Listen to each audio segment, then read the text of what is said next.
everyone, it's Fate. Sorry, I had to go out for a delivery. Someone ordered a ring. Unfortunately, I did trip on my way and it did kind of fall into a volcano. Hopefully the customer isn't too upset with me over that one. Today we're going to be doing a quick guide video on Tyrant's Isle. This is probably one of my favorite out of the dungeons that we have available to us. I do like the mechanics off the last boss. I think they're pretty fun, and I think the scenery of the entire dungeon is also pretty neat. We're not stuck in a crypt or some kind of dingy bug cave the entire time. Pretty nice and scenic island. Without further ado, let's get right into it. A lot of the monsters in this dungeon can actually be skipped. The only requirements to kill any are to open some doors or gates, and they will be located right underneath your minimap. It'll tell you if you need to kill 6, 7, 8, however many it is. And for the most part, you can ignore a lot of it and then just kill whatever you're missing after you've killed the mini bosses in between. This boss has one major mechanic and one minor one. The minor one being he will shadow step to a random player in their group, so it is recommended to have everyone stack up in one spot, and that spot being on top of one of these flowers you see on the screen. That way, when you do the big mechanic, he's always at it. The big mechanic is he will turn invisible and he'll just start wailing on somebody in their group, and someone else needs to click on this flower. It's a very long channel time, and that flower will radiate a light beam around itself, stunning anything that's stealth.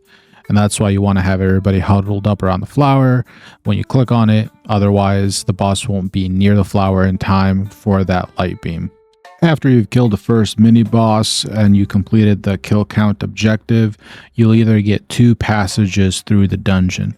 The first one is through a waterfall that is to the left of the mini boss, and then the second one you have to take the road all the way to the left.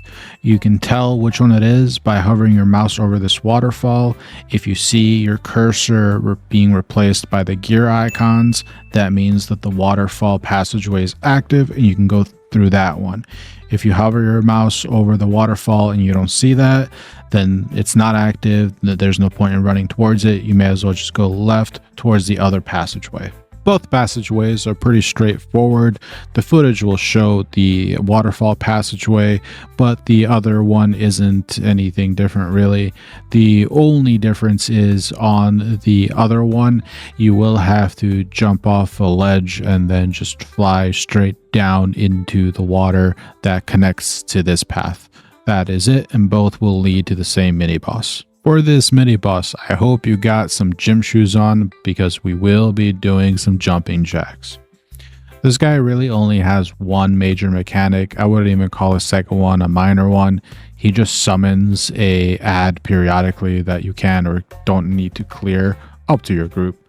The major mechanic is he will hop back closer to the wooden gate behind him, at which point I recommend, you don't need to, that the group back off away from him closer to where you came in from. There will be a red wave of fire or red water coming towards you. The easiest way I found to do this is to jump into it as it's coming at you versus just jumping in place. If you try to jump away from it, you will land and it'll hit you most of the time. And that is the only thing that this boss does. Depending on your damage, you may see it once or twice, but that's it. If you get hit by it and you have low HP, it'll kill you. Otherwise, it'll just do a lot of damage. Once you kill the boss, the wooden gate behind him will open and you can continue. If the gate does not open, there is a secondary way through it. Back when you're walking towards this area, and I will have it still on screen, there is a part in the corner where you can grapple up some wooden beams and then jump your way over to the other side. There's a lever you can pull and it'll open up that gate for your party to go through. Once you're on the other side, you can skip a lot of this. If you use these rocks, you can jump up here and then use these barrels to jump on this platform. As you can see, I'm not very good at this whole platformer shtick, but you can actually jump up here.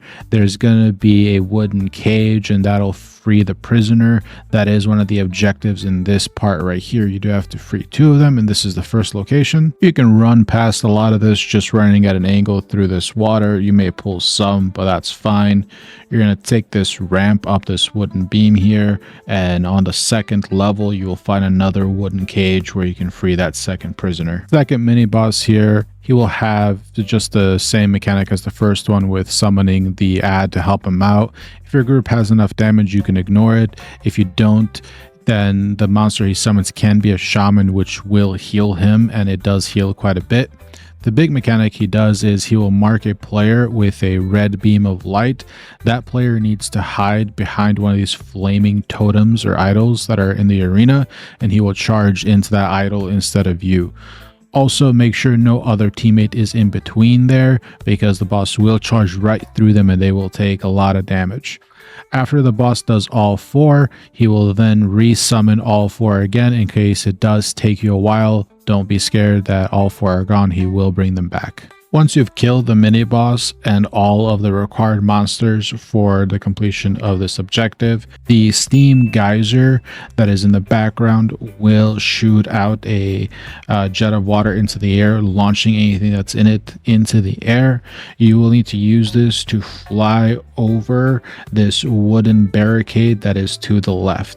I find that if you stand in the water as close to the edge of that geyser on the left side, it will give you the best chance to actually make it over that wooden barrier. Once you've made it over, you can just run to the second geyser and follow the same strategy. It will shoot you up. You'll turn to a bird and fly on this platform. There are no further trash mobs. If other people can't do this mechanic, they can wait at the previous mini boss. Once you hit that checkpoint, they can die and res at the last boss. For the last boss, I recommend pre-positioning near one of these blue flowers. You will need it for the mechanic. 1 flower per player. Now, when you do use the flower, it won't always respawn at the same spot. It will be in its general vicinity, so just keep that in mind. The mechanics. The first mechanic he does is he will pull everybody into the center and he'll turn them into a rat. Make sure you're not spamming your abilities. He replaces your skills with the ability to dig as the rat. If you're spamming it, you will dig as the rat immediately and it will end up killing you. The strategy here is when he turns you into the rat, you want to go halfway to your flower. You want to press the number 1 ability as the rat to dig underground, wait for the blue AoE to pulse out, and then press number 1 to dig back up out of the ground and run over your flower. There's no interact button, you just walk over it. This will turn you into a human and it will prevent him from eating you. If he eats you as a rat, he will one-shot you. You also don't want to get to the flower before he does that blue AoE, otherwise it will kill you as a human. The minor mechanic he does is he says he will fry you. When he says that, he will shoot down a blue meteor that will do a plus sign AoE that will expand. It's best to just turn into your morph and then run away. Don't run in a circle, run away, and you'll dodge that skill.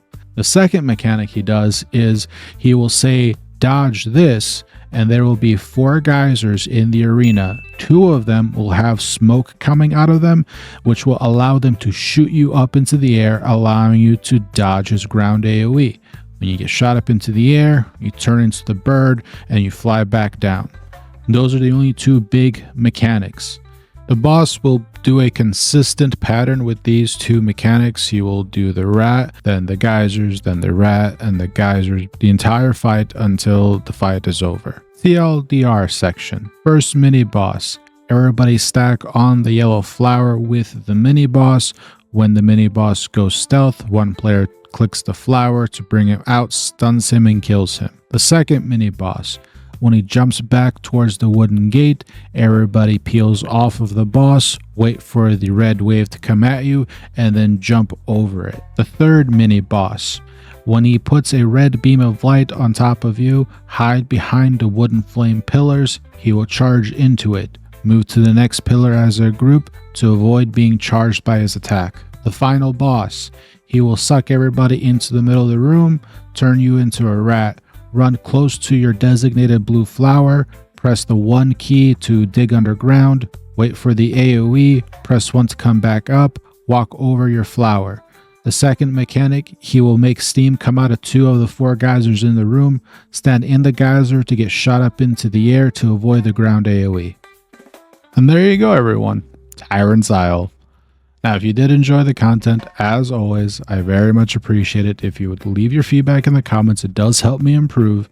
And again, if you've liked it, like the video, and subscribe to the channel. I'm going to head out of here. That volcano is kind of scaring me.